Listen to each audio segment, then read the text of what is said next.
State police are looking for a missing teen from the town of Limerick. Police say Alexander Pierre was last seen on Sunday afternoon near the Secocas Lake boat launch in Limerick.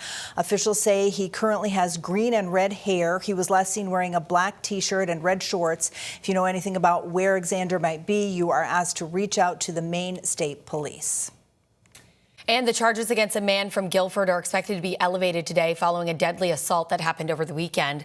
State police say the Piscataquis County Sheriff's Office responded to a home on Pine Street in Guilford on Sunday night. Police say that deputies found a man and a woman with serious injuries. The man died on the way to the hospital, and the woman is still in the hospital in critical condition.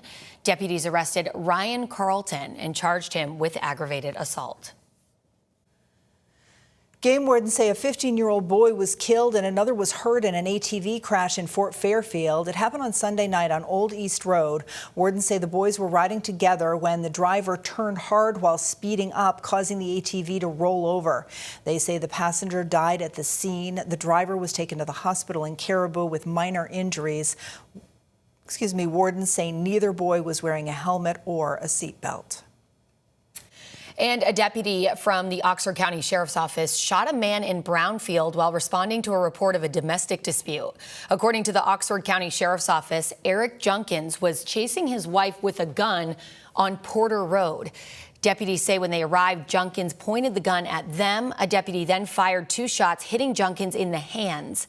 He was taken to the hospital and is facing several charges now, including domestic violence, reckless conduct with a dangerous weapon, and criminal threatening with a dangerous weapon. The deputy who fired his gun has been put on administrative leave, which is standard procedure. The New Hampshire Fish and Game Department says it is going to bill a group of hikers who had to be rescued from a mountain over the weekend. Game wardens say they got the call from Franconia Ridge just before 9 o'clock on Friday night. They say one of the hikers was having trouble breathing and complained of sore legs. Volunteers hiked 4 miles and found the group around 1:15 on Saturday morning. They helped the hikers get back to safety. Wardens say the 4 hikers are from New Jersey and did not bring enough food, water, or warm clothing. Lincoln's town office is expected to reopen this morning with limited services. Yeah, it comes after a cyber attack disrupted the town's computer network, and city leaders say that the town's IT provider notified them of that incident on Saturday. The town has not said whether any personal information was accessed or whether hackers demanded a ransom of any kind. The affected systems were taken offline as IT professionals investigated the attack and worked to restore the network. Town officials declined to comment further on the attacks, but residents say they're concerned about the impact on the community. Never had a cyber attack before, at least not when I was on the council.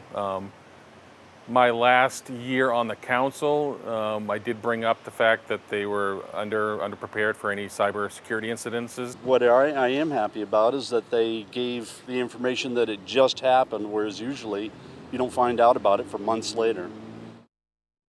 Well, town officials say that they'll provide more information as details are confirmed. For now, the town office with limited services will be back open this morning at 8:30.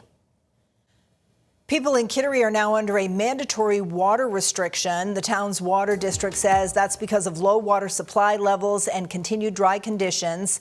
Landscape watering is limited to 2 days per week, depending on your address. Watering hours are from 8 p.m. to 7 a.m., and no landscape watering is allowed on Saturdays or Sundays. You can find more information on the water district's website. Officials say they will enforce penalties for people who don't follow these guidelines. Officials are also asking people to take steps to reduce their overall water consumption. The restriction is in effect until further notice.